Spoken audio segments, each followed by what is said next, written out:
En gros, c'est ça. Ça sera une façon de nous dédouaner. Actuellement, il y a des unités, il y a des individus qui agissent ainsi. Mais moi, ce que je crains un jour, c'est que ce soit des unités entières qui agissent de cette façon. Relisez les ouvrages britanniques sur l'intervention de 1842, les réflexions qu'on a été tirées. Lisez les ouvrages de Barnes, un grand explorateur britannique. Et vous verrez comment une espèce de fouria afghane peut naître et aboutir à une ruée incoercible, incontrôlable. J'espère qu'on n'en arrivera pas là.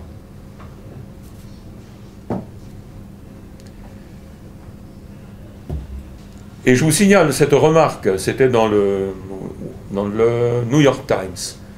Remarque d'un soldat afghan: si nos officiers nous laissaient faire, nous les aurions déjà tous tués. Il parlait bien sûr des instructeurs. Ça vous montre un peu la qualité des relations qui peuvent exister entre certains instructeurs et les Afghans. Alors je profite de l'occasion pour faire une petite parenthèse concernant l'armée française. On est arrivé là-bas avec un bon background, à savoir que l'armée française a une expérience coloniale derrière elle.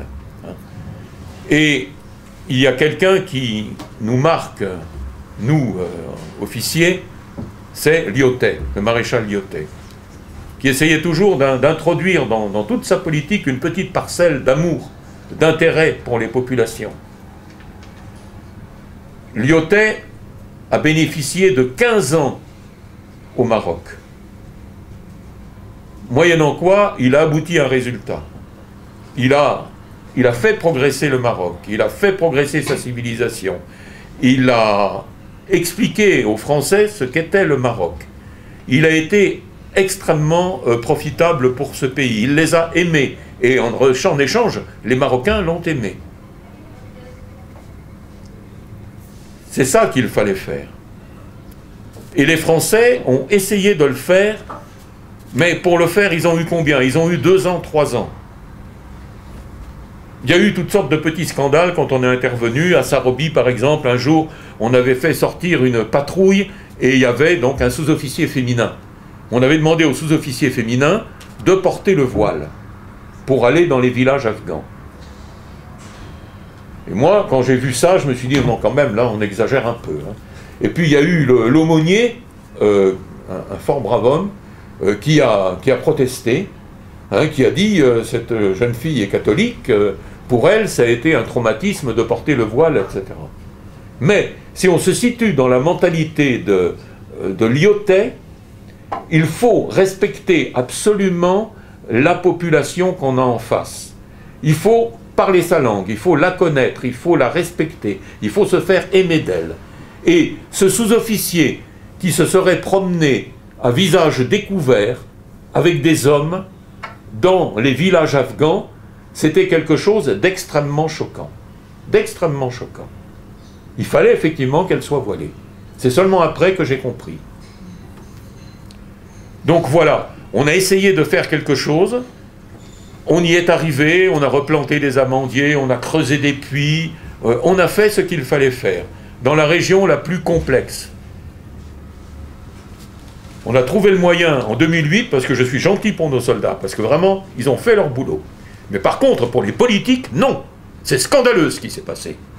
En 2008, hein, nous envoyer là-bas, au plus mauvais moment. Vous voyez hein, qui est le responsable, je ne le citerai pas. Mais nous envoyer au plus mauvais moment et nous mettre dans la zone la plus sensible. Avant, c'était les Italiens qui étaient là. Ils ont été bien contents que nous soyons à leur place. Nous mettre dans la zone la plus sensible, c'était vraiment agir stupidement. Stupidement. Tout ceci pour promouvoir notre retour à l'intérieur de l'OTAN, pour exercer notre influence. Notre influence a été nulle.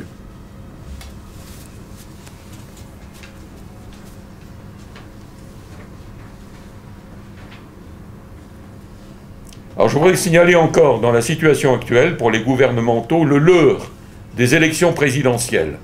Hein, on vous rebat les oreilles avec ces élections présidentielles en avril 2014, seront-elles légales, etc.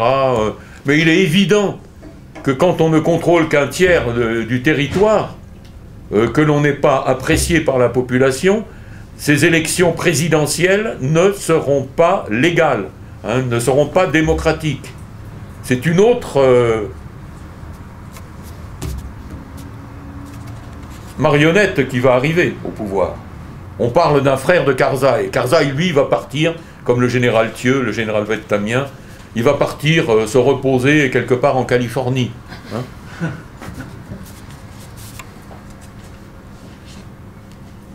En tout cas, il faut signaler encore l'échec, pour les gouvernementaux, l'échec quasi total des Karzaïens à tenir les campagnes. On a mis des gouverneurs, et ils sont dans le district, c'est-à-dire, mettons, chez nous, c'est le chef-lieu du département. Ils tiennent cette ville, un peu les environs, quelques points de ci, de là où il y a un peu de troupes, et puis c'est tout. Mais tout le reste du terrain, du terroir, leur échappe. Et maintenant, j'en arrive à la troisième composante, les chefs de guerre, ceux qui ont le dernier tiers. Si l'on y ajoute les districts où les dirigeants sont quelque peu indépendants de Kaboul, sans être sous le contrôle des talibans, c'est-à-dire le centre du Wakhan, le Wakhan, le centre, et surtout, bien sûr, la région du Panchir, hein, le fief du lion du Panchir qui était Massoud.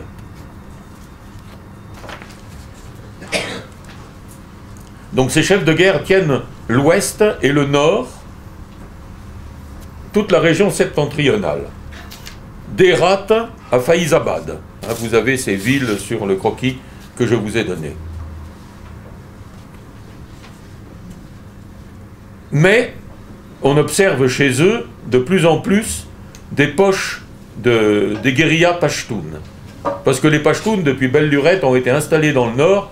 Le nord est peuplé d'ethnies minoritaires en Afghanistan, des Ouzbeks, des Tadjiks surtout, des Turkmènes, des Pamiris, toutes ces ethnies, les Hazaras aussi, qui sont chiites, toutes ces ethnies ont beaucoup de mal à s'entendre et contrôlent donc la région du Nord, mais sans que ce soit cohérent. Et actuellement, on essaye de donner à cette zone une défense, parce que, comme en 1997, les talibans, une fois revenus au pouvoir, ils n'auront qu'une envie, c'est de recréer l'Afghanistan et vont s'attaquer au nord. Il y a donc eu la déclaration d'Ismail Khan, le grand chef d'Herat, qui en appelle aux Moudjahidines, c'est-à-dire aux anciens de la guerre soviétique, pour reprendre les armes. Et vous verrez que, à côté de la police locale, les milices se recréent pour affronter l'apparition de réduits pachtoun. Alors que se passe-t-il, pour vous donner la bêtise de l'évolution des événements? Dans les années 2001, 2002, 2003, 2004, on a eu de cesse de récupérer les armes auprès des soldats, des seigneurs de la guerre du Nord. On a fait des pieds et des mains pour récupérer les armes. Et aujourd'hui, on les redistribue. On les redistribue. Un petit point sur les négociations actuellement. Là, il y aura quand même un tout petit peu d'espoir. Tout n'est pas noir comme tout ce que j'ai raconté jusqu'ici. Les négociations entre talibans et américains ont été interrompues en mars de cette année sur un désaccord à propos des prisonniers talibans de Guantanamo. Mais si on relâchait ces prisonniers et d'autres prisonniers talibans, les négociations pourraient reprendre. Et on observe justement que, à l'instigation du Haut Comité pour la paix, c'est une une institution gouvernementale, on a établi un lien entre ce haut commandement pour la paix et les Pakistanais. Une rencontre, ils se sont rencontrés à Islamabad, et le résultat, c'est que les Pakistanais ont lâché 9 talibans. Et, fait important, la Shura de Quetta, c'est-à-dire l'Assemblée des anciens de Quetta, dont fait partie Mollah Omar, le grand chef taliban, a approuvé la chose. A dit, c'est comme ça qu'on prend le bon chemin. Rabbani, le fils de celui qui a été assassiné, qui commande ce haut comité pour la paix, a dit, on va lâcher encore d'autres talibans. Si on lâche d'autres talibans, effectivement, le dialogue pourra reprendre entre Américains et talibans. Et on verra tout à l'heure, avec un certain modèle, ce qu'on pourrait faire comme négociation.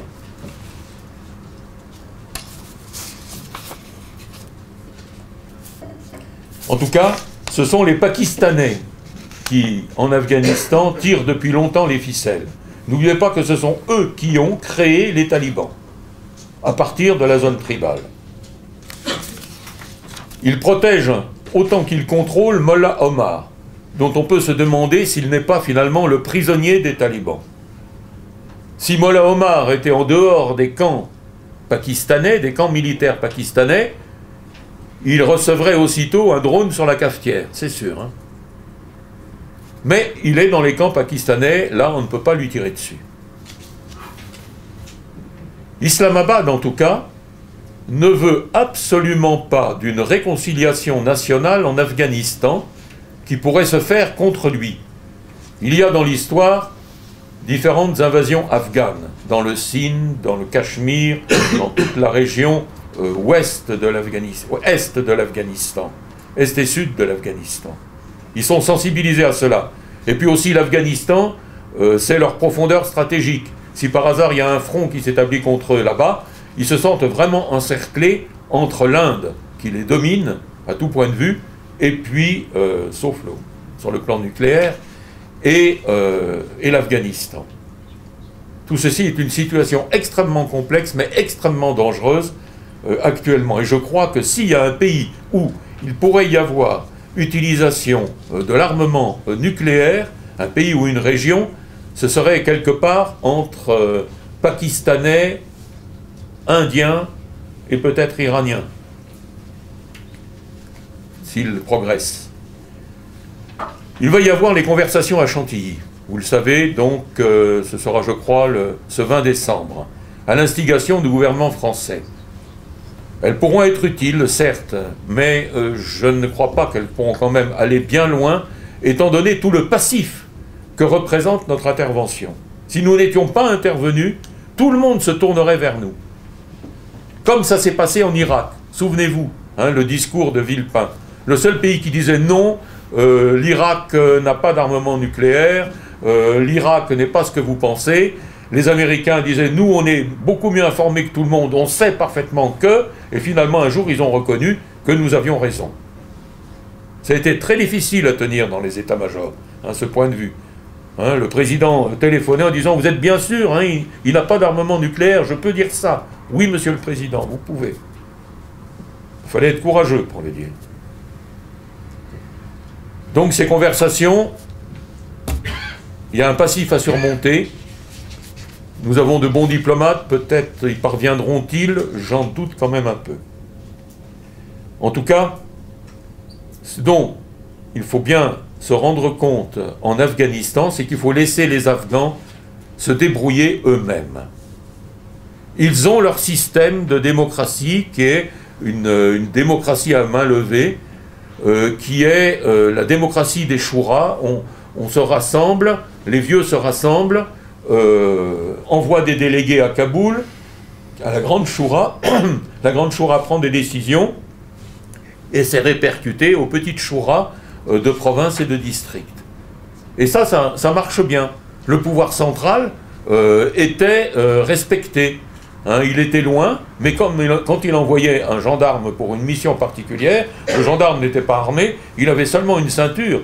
Mais il arrivait, et aussitôt, tous les anciens étaient à sa disposition pour entendre ses doléances, ce pourquoi il venait, prendre par exemple tel jeune.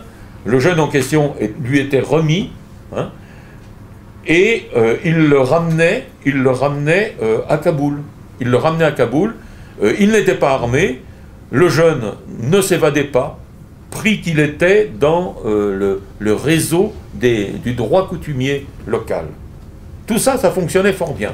Il a fallu qu'on mette du centralisme là-dedans, ce qui était ridicule, et qui a été l'un des piliers importants de la bêtise.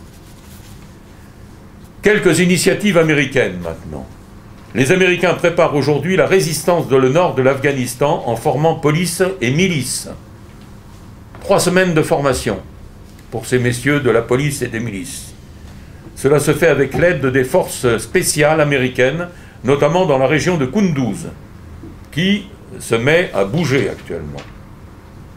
Après avoir récupéré les armes, on les distribue auprès de ces gens-là, miliciens et policiers. Cela correspond forcément, par la réapparition de bandes armées, à une incitation à la guerre civile. Les Américains organisent ainsi ce qu'on appelle, peut-être que ce qu'ils appellent, je n'ai pas trouvé ça encore chez eux, le chaos contrôlé. Alors le chaos contrôlé en Afghanistan, vous en avez une idée par le chaos contrôlé dans les pays arabes actuellement. Il y a du chaos, mais quand même, on dose de façon à ce qu'on puisse intervenir à certains endroits névralgiques, stratégiques, pour bloquer certaines évolutions. Quand les Israéliens, par exemple, ont 70 000 soldats mobilisés pour intervenir dans telle direction vers la bande de Gaza, non, c'est trop. Hop, on les arrête. Et on a la force de les arrêter.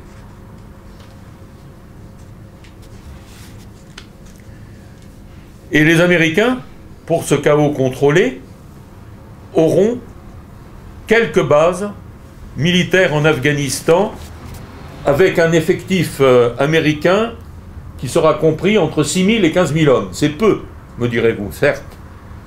Mais il y aura aussi une participation alliée, hein, le genre australien, géorgien, néo-zélandais, etc., qui en veulent. Plus adjonction de contractors, les fameux soldats sous contrat, les mercenaires. Actuellement, leur chiffre a beaucoup baissé. Hein. Il y a autant de contractors que de soldats réguliers, c'est-à-dire 67 contre 65. Ils étaient beaucoup plus nombreux avant. Hein. Les Américains devraient rester à Bagram, à proximité de Kaboul, et peut-être à Kandahar, Mazar-e Sharif et Kunduz. Ce serait Kandahar, Mazar-e Sharif et Kunduz, Herat, bien sûr, ce seraient les points d'ancrage sur la région nord, à partir desquels on pourrait intervenir vers le sud. Les faits déterminants actuels en Afghanistan. Il y a un fort taux de désertion dans l'armée nationale afghane. 30 000 hommes à peu près, minimum, hein, par an. On observe une fuite des gens riches, des cadres, des membres de l'intelligentsia. Les rats quittent le navire. 3e point. Fuite des capitaux. Évasion de l'or et des devises. 4e point. Le mouvement taliban présente sur le terrain un certain essoufflement. Peut-être est-ce le résultat du surge. Dernier point. Renforcement de la présence des talibans et d'Al-Qaïda, respectivement dans les provinces de Kunduz et du Badakhshan, c'est-à-dire le nord-est de l'Afghanistan. Peut-être quelque chose se prépare-t-il contre l'Asie centrale à partir de cette zone. On le verra dans la description d'un modèle, le modèle Gozer, qui devrait apparaître dans la revue de défense nationale dans un mois. J'en aboutis aux perspectives. Elles ne sont pas très roses. Hormis le commandement américain, qui est absolument extraordinaire dans ses propos, très peu d'organisations sont d'avis que l'armée nationale afghane pourra tenir longtemps face aux talibans. Très très peu. Tant que l'armée américaine restera, c'est-à-dire 2013-2014, il y aura la continuation de la guerre actuelle. Les talibans, avec leur moto, ne peuvent pas prendre une ville. Ils ne prendront une ville que si on la leur donne, que si la population à l'intérieur la leur donne. Ce n'est pas exclu. La subversion des talibans, pendant ces 2 années, sera contenue, mais de plus en plus difficilement. Les talibans feront des gains territoriaux modestes. Avec le retrait progressif de la Force internationale d'assistance et de sécurité, la FIAS, la guerre civile fera son apparition entre les Karzaïens, soutenus à bout de bras par les Occidentaux, et les talibans. Ensuite, elle s'étendra entre les talibans et les seigneurs du Nord. Après la pseudo-élection présidentielle d'avril 2014, le clan Karzai sera dominé par une autre marionnette. En fonction de cela, de toutes ces faiblesses du camp gouvernemental, après 2014, s'il y a absence d'accord de paix, il y aura effondrement progressif de l'ANA, l'armée nationale afghane. Il y aura une prise de contrôle par les talibans des chefs-lieux de district ou de province. Et une ville est particulièrement vulnérable en ce moment, c'est Ghazni. La conquête d'une capitale de province pourra faire boule de neige et aboutir à la chute finale de Kaboul. Mais pas avant 2 ou 3 ans, je crois. Je prends des risques en vous disant tout ça, je vois la situation comme ça, j'espère ne pas me tromper, je peux me tromper, mais je me tromperai sur certains points, mais je crois que l'ensemble sera vraiment juste. L'effacement progressif des gouvernementaux mettra face à face les talibans, c'est-à-dire les Pashtuns, et les chefs de guerre du Nord, Tadjik, Ouzbek, Hazara, Turkmène. Une guerre civile interethnique apparaîtra avec de fortes ingérences de l'extérieur, parce que l'Afghanistan, qui est redoutable pour les envahisseurs quand ils rentrent, est extrêmement vulnérable à la subversion. Quand on agit de façon indirecte de l'extérieur, en manipulant les minorités, un genre d'action pour lesquelles les Britanniques, notamment, ont excellé dans l'histoire. Eh bien ça marche très très bien en Afghanistan. C'est tout le malheur de l'Afghanistan.